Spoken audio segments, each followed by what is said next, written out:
नमस्कार। आज कुछ अलग बात करनी है, गुरुदेव की बातों से हटकर।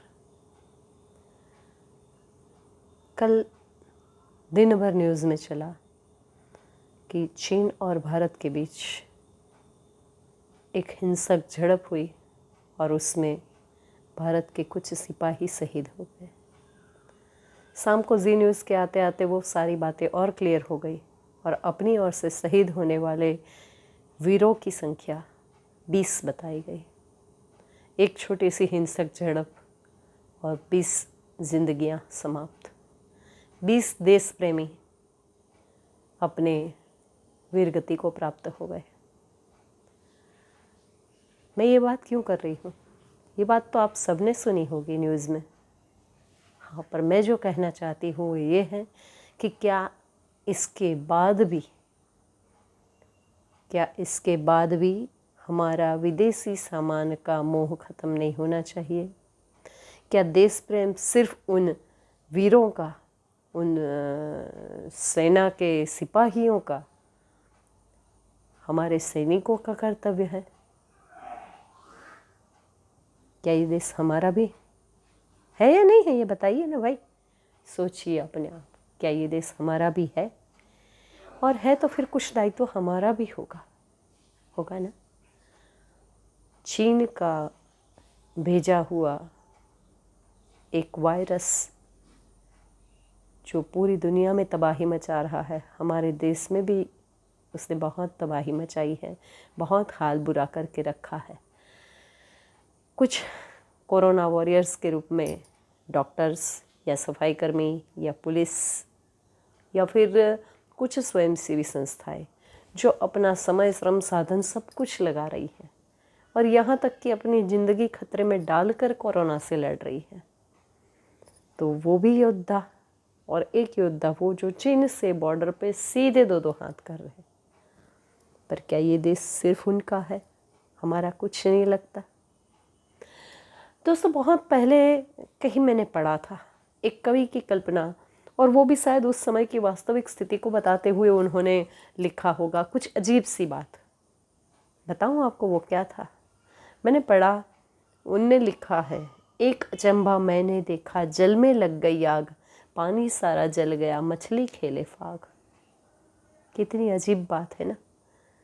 जल में आग लगी, हमारे देश में भी पानी जल गया, मछली फाग खेले। हम लोग भी तो मौज मस्ती मना रहे हैं, देश का जो होना है होए, हमें क्या फ़र्क पड़ता है?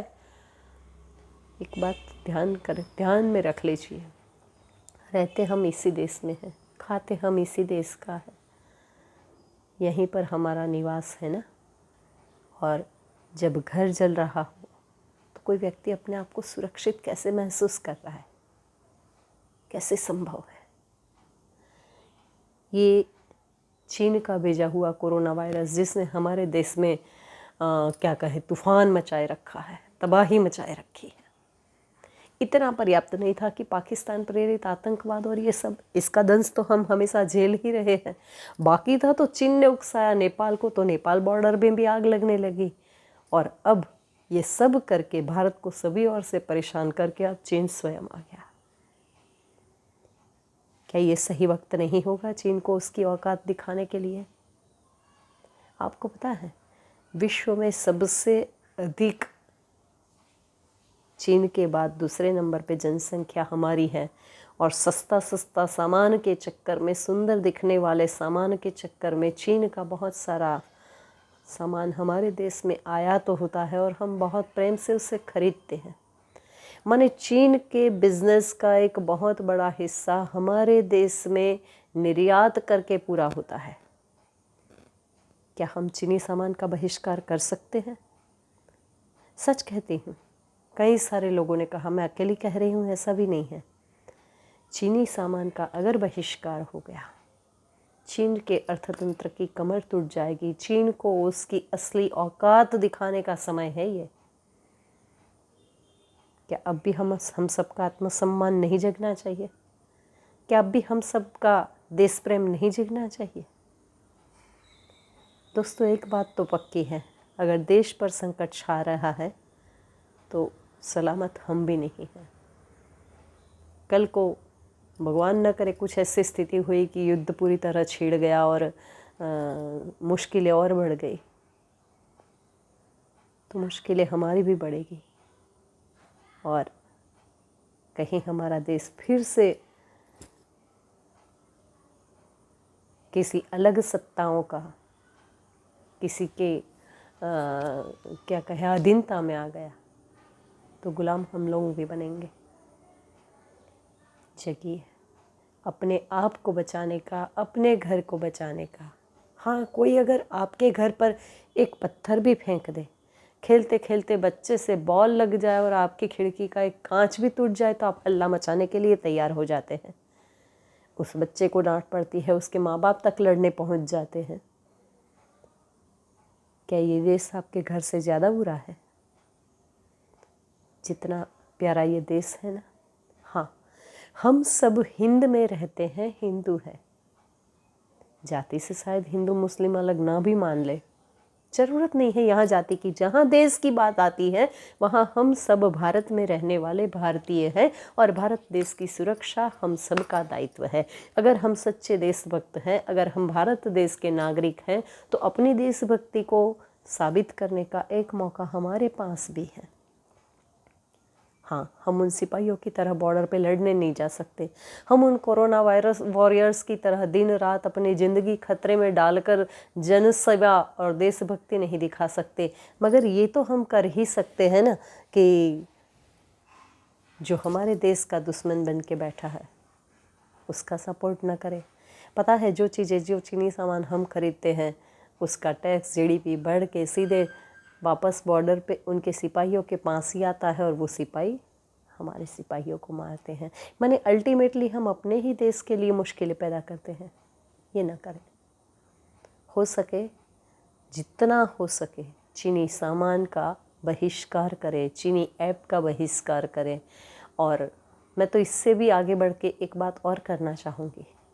इस कोरोना काल में जब सारी दुनिया संकट में है, तो हमारे प्रधानमंत्री ने इस आपत्ति को अवसर में बदलने की एक बात कही है, देश को आत्मनिर्भर बनने की बात कही है और इस दिशा में कुछ ठोस कदम भी उठाए हैं। उनमें हम सहभागी बने। जहाँ तक मुझे ध्यान है, ये व्हाट्सएप जिसको हम चलाते हैं, ये भी अमेरिकन कंपनी, और ज़्यादा नहीं, वो साल भर में एक व्यक्ति से 56 रुपया उसका चार्ज करता है। मगर 11 करोड़ लोग व्हाट्सएप के यूज़र हैं, सोचिए तो सही। और इतने लोगों से प्रति वर्ष 56 रुपये के हिसाब से कितनी आय व्हाट्सएप कंपनी करती है, या फिर हमारे देश से कितना धन सिर्फ व्हाट्सएप के नाम से अमेरिका चले जाता है। भारत सरकार ने नमस्ते भारत के रूप में एक और ऐप बनाया है जो कहें कि व्हाट्सएप से भी बेहतर है। कुछ मामलों में व्हाट्सएप की सारी खूबियाँ उसमें होते हुए कुछ बेहतर है।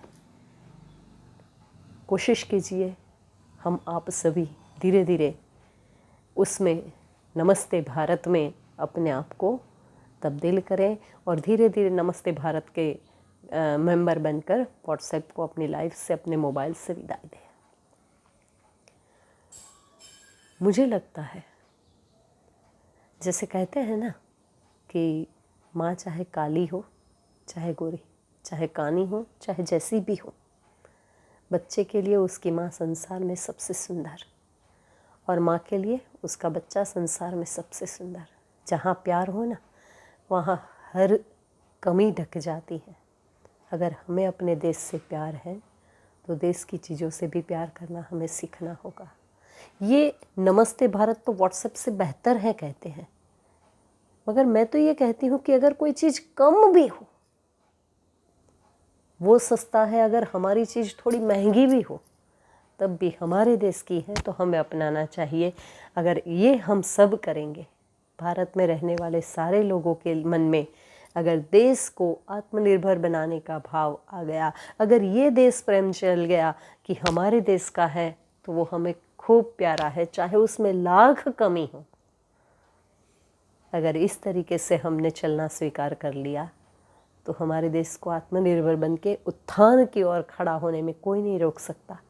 और तब हमारे प्रधानमंत्री का आपत्ति को अवसर में बदलने वाला जो स्वप्न है वो पूर्ण हो सकता है। एक बार फिर से भारत पूरी दुनिया को लीड करेगा, जगत गुरु का स्थान पाएगा और आत्मनिर्भर बन के एक बार फिर हम सोने की चिड़िया के रूप में अपने आप को साबित कर सकते हैं। सोचने वाली बात ज़रूर है ये, सोचिएगा। जहाँ तक मेरा ख्याल है, मैंने अपनी सोच की बात कहूँ तो आज हो रही है इस गुरु पूर्णिमा से, समझ लीजिए 5 जुलाई गुरु पूर्णिमा पड़ेगी, उस दिन से मैं अपना व्हाट्सएप डिलीट कर रही हूँ। जितने लोग मेरे साथ जुड़े हैं मेरे गुरुदेव वाले ग्रुप में, उन सब से अनुरोध है, अगर आपको अच्छा लगता है, आप इस ग्रुप में इस बात के साथ और शामिल रहना चाहते हैं, तो जल्दी से जल्दी हो सके नमस्ते भारत आप शामिल हो जाइए। नमस्ते भारत आप डाउनलोड कर लीजिए, फ्री है, एक पैसा आपसे नहीं लेगी सरकार। और हम लोग कुछ लोग भी अगर उसमें बन गए, हम इस व्हाट्सएप को ख़त्म करके नमस्ते भारत में अपने आप को शिफ्ट करना चाहेंगे। और अगर नहीं बने कोई बात नहीं, मेरे गुरुदेव ग्रुप ही हम ख़त्म कर देंगे, मगर हम व्हाट्सएप नहीं चलाएंगे। ये संकल्प हमने बनाया है। कुछ समय हम देना चाहते हैं उन साथियों को जो हमारे सहयोगी के रूप में, हमारे साथी के रूप में मेरे गुरुदेव ग्रुप में हमारे साथ हैं, मगर ये समय गुरु पूर्णिमा तक के। गुरुदेव की बातें, गुरु पूर्णिमा का दिन, और हम नमस्ते भारत में अपने आप को शिफ्ट कर लें। इतनी दूर तक जाने की भी ज़रूरत नहीं है, जितना जल्दी हो सके किया जा सकता है, मगर फिर भी 20 दिन बहुत होते हैं। आप सबका मन करे तो हम आप सबको अपने साथ नमस्ते भारत में देखना चाहेंगे। जय हिंद, जय भारत।